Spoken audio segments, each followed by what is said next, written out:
देवी को मुखिया बनाना है। जी हाँ दोस्तों, कहा गया है कि सूखे हुए पेड़ को पानी से पटाएंगे, सूखे हुए पेड़ को पानी से पटाएंगे।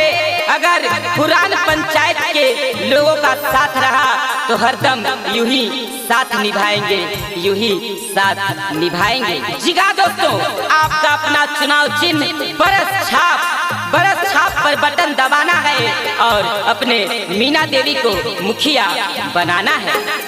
आगे माई नंदा किशोर भैया गावे गावे हाथ जोड़ी कगलन गे माई नाली गाली रोड बानी दिगे इंदराया वास गे माई दिगे इंदराया वास गे माई दिगे इंदराया वास गे माई परत छाप पर बटन दबाईगा इगे गईनी सनवा गे माई। जिगा मेरे दोस्तों, भाई और बहनों, आपके अपने पुरान पंचायत से कर्मठ, शिक्षित, समाज सेवी महिला उम्मीदवार मीना देवी को बरस छाप पर बटन दबाइएगा और अपने पंचायत का मुखिया बनाइएगा। जी हाँ दोस्तों, कहा गया है कि वक्त पड़ने पर नीम का पेड़ किसी चंदन से कम नहीं, वक्त पड़ने पर नीम का पेड़ किसी चंदन से कम नहीं और हमारा पुरान पंचायत किसी लंदन से कम नहीं, किसी लंदन से कम नहीं।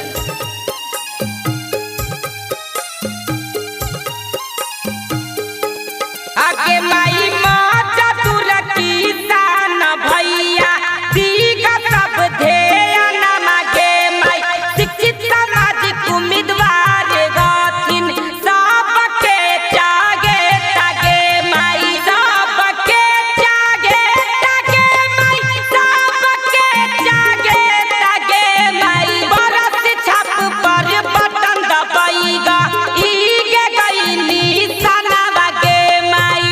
इनकलाब जिंदाबाद जिंदाबाद जिंदाबाद, मीना देवी जिंदाबाद जिंदाबाद जिंदाबाद, नंदकिशोर भैया जिंदाबाद जिंदाबाद जिंदाबाद, पुरान पंचायत की जनता जिंदाबाद जिंदाबाद जिंदाबाद। आपका मुखिया कैसा हो, मीना देवी जैसा हो, जीतेंगे भाई जीतेंगे, नंदकिशोर भैया जीतेंगे। आपका बटन कहाँ दबेगा, बरस छाप जहाँ रहेगा।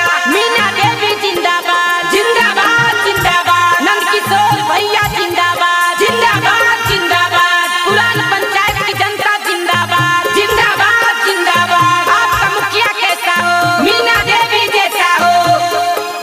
आगे मैं क्रमांक संख्या 7 से मीना देवी बरस छाप लईलन गे माई नोटवा पर वोट न दीगा सबके बातैलन गे माई सबके बातैलन गे माई सबके बातैलन गे माई बरस छाप पर बटन दबाईगा इगे गईनी सनवा गे माई। मां शारदे म्यूजिक कर पे।